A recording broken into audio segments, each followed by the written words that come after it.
Que se passerait-il si l'on vous disait qu'il existe un livre qui a été mémorisé mot à mot par des millions de personnes pendant plus de 1000 ans? Un texte qui, selon ses croyants, n'a pas changé une seule lettre depuis le moment où il a été révélé. Pour certains, c'est le guide ultime de la vie. Pour d'autres, une énigme littéraire et historique qui a influencé des civilisations entières. Ce livre n'est ni un mythe, ni une légende oubliée. C'est le Coran. Un texte qui a façonné des empires, des lois, des cultures et des cœurs. Mais qu'est-ce que le Coran réellement? Comment est-il apparu? Que contient-il? Pourquoi reste-t-il si influent au XXIe siècle? Accompagnez-nous dans ce voyage profond et réfléchi pour découvrir l'origine, le message et l'héritage de l'un des livres les plus lus et débattus de l'histoire. Le Coran, aussi écrit comme Quran, est considéré par les musulmans comme la parole littérale de Dieu révélée au prophète Mahomet sur une période de 23 ans. Ce n'est pas simplement un texte sacré, mais la source principale de foi, de pratique et de législation dans l'islam. Pour plus de 1,5 milliard de croyants dans le monde, le Coran n'est pas seulement une écriture religieuse, c'est un guide vivant applicable à tous les aspects de l'existence. Divisé en 114 chapitres appelés sourates, le Coran aborde tout, des fondements du monothéisme aux normes éthiques, lois sociales et principes spirituels. Sa centralité dans l'islam est sans comparaison. Il est récité à chaque prière quotidienne, étudié dans les écoles et mémorisé de génération en génération. Pour les musulmans, leur lecture n'est pas un acte passif, mais un engagement profond envers la volonté divine révélée. Pour comprendre le Coran, il est essentiel de le situer dans son contexte historique. Au début du Xe siècle, la péninsule arabique était habitée par des tribus nomades et sédentaires, unies par des liens tribaux plus que par des structures politiques centralisées. La Mecque, ville natale de Mahomet, était un important centre commercial et religieux, foyer de la Kaaba et d'un polythéisme profondément ancré. La société arabe de l'époque était marquée par l'inégalité, la violence tribale, l'idolâtrie et une hiérarchie sociale rigide. Bien qu'il y ait eu des communautés juives et chrétiennes dans la région, le monothéisme n'était pas la norme. C'est dans cet environnement dominé par la tradition orale que surgit Mahomet avec un message révolutionnaire: l'existence d'un seul Dieu juste et miséricordieux, et la nécessité de transformer non seulement la croyance, mais aussi la conduite individuelle et collective. Selon les sources islamiques, tout commença dans une grotte appelée Hira, à la périphérie de la Mecque. Mahomet, un commerçant de 40 ans, avait l'habitude de s'y retirer pour méditer, tourmenté par la corruption et l'injustice de sa société. C'est lors d'une de ces nuits de retraite que, selon la tradition, il reçut la première révélation par l'intermédiaire de l'ange Gabriel, qui lui ordonna « Libellis ». Bien que Mahomet fût, selon les récits, illettré, cette expérience marqua le début d'une série de révélations qui continuerait jusqu'à sa mort, plus de 2. Década d'esprit, Mahomet ne rédigeait pas le contenu, mais le récitait à ses disciples qui le mémorisaient mot à mot.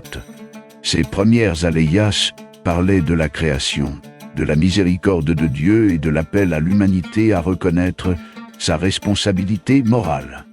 C'était le début d'un message qui allait transformer le monde. Durant la vie de Mahomet, le Coran n'existait pas en tant que livre au sens strict. Ses paroles étaient mémorisées par ses disciples, connus sous le nom de Hufaz, et aussi écrites sur des matériaux tels que des os, des feuilles de palmier ou des morceaux de cuir. L'oralité était fondamentale. L'intonation, la cadence et la précision étaient essentielles à sa transmission. Les musulmans croient que chaque mot a été préservé sans altération. Après la mort du prophète en l'an 632, il devint nécessaire de rassembler le Coran en un texte unique Sous le califat d'Abu Bakr, la première collecte formelle fut entreprise. Plus tard, sous le règne du calife Othman, une version officielle fut standardisée pour éviter les divergences possibles. Les copies furent distribuées dans différentes régions du jeune empire islamique, et les variantes furent écartées. Ce processus marqua la naissance du Coran en tant que texte unifié.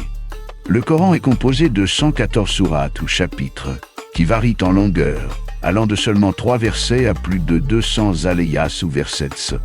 Il n'est pas organisé de manière chronologique, mais approximativement selon la longueur des sourates, des plus longues aux plus courtes.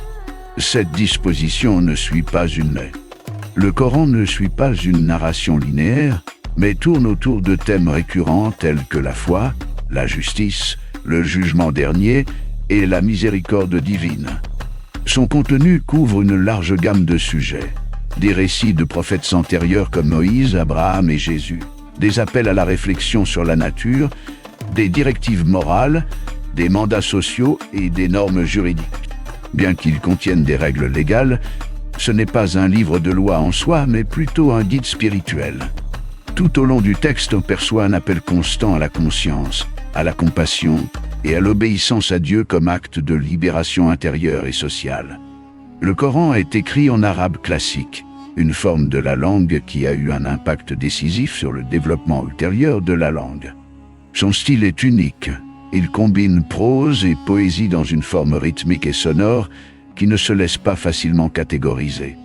Cette musicalité, associée à sa structure elliptique et riche en métaphores, fait que beaucoup le considèrent comme une œuvre littéraire inégalée au sein de la tradition arabe. Les musulmans croient que cette forme linguistique n'est pas seulement esthétique, mais sacrée. Il est affirmé que le Coran ne peut être pleinement compris que dans sa langue originale. Et c'est pourquoi les traductions sont vues comme des interprétations, non comme le Coran lui-même. À travers son langage, le texte fait appel à la raison et au cœur, défiant le lecteur à réfléchir, à questionner et à se connecter avec le divin depuis l'expérience du langage révélé. Pour les musulmans, le Coran n'est pas simplement un livre que l'on étudie, c'est un guide que l'on vit. Il est présent dans les 5 prières quotidiennes lors des cérémonies religieuses, dans les moments de joie et de deuil, de nombreux croyants mémorisent de grandes portions, voire le texte complet, comme un acte de dévotion. Cette pratique, transmise de génération en génération, a permis sa préservation avec une fidélité extraordinaire. De plus, le Coran influence des domaines tels que l'éducation, le droit, la politique et l'éthique personnelle. Son interprétation, l'exégèse ou tafsir, a donné lieu à une vaste tradition de pensée théologique et philosophique. Au fil de l'histoire, son message a inspiré des mouvements spirituels, des réformes sociales et des œuvres artistiques. Dans la vie quotidienne, ces versets sont récités par des millions de personnes comme un rappel constant de la présence divine et de la responsabilité humaine. Aujourd'hui, le Coran est disponible en plus de 100 langues. Bien que les musulmans prient et récitent en arabe, les traductions ont permis à des personnes du monde entier d'accéder à son message. Ces versions sont des outils d'étude, mais on avertit toujours que le texte original en arabe est irremplaçable pour comprendre sa profondeur et sa précision.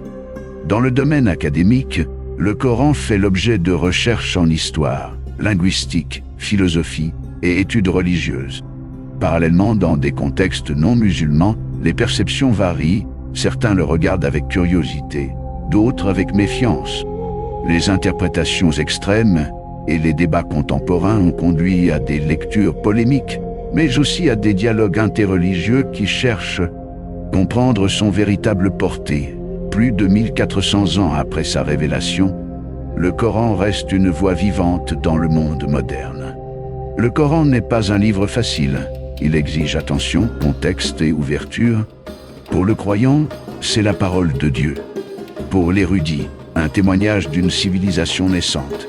Pour le curieux, une porte vers une vision différente du monde. Sa force ne réside pas seulement dans ses versets, mais dans sa capacité à continuer d'interpeller l'humanité, siècle après siècle, avec les mêmes questions essentielles. Qui sommes-nous? Quel est le sens de la vie? Que devons-nous aux autres?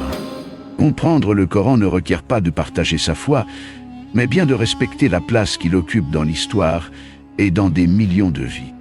C'est un texte qui a résisté au temps, aux guerres, aux traductions et aux malentendus. Mais surtout, c'est un rappel que la parole peut transformer. Peut-être est-ce dans ce pouvoir de la parole révélée que réside le mystère qui l'a maintenu aussi vivant que le premier jour. Merci de nous avoir regardés. Consultez les liens dans la description pour plus de détails et dites-nous quel sujet vous souhaitez voir. Découvrez le passé, comprenez le présent. Abonnez-vous et à la prochaine fois.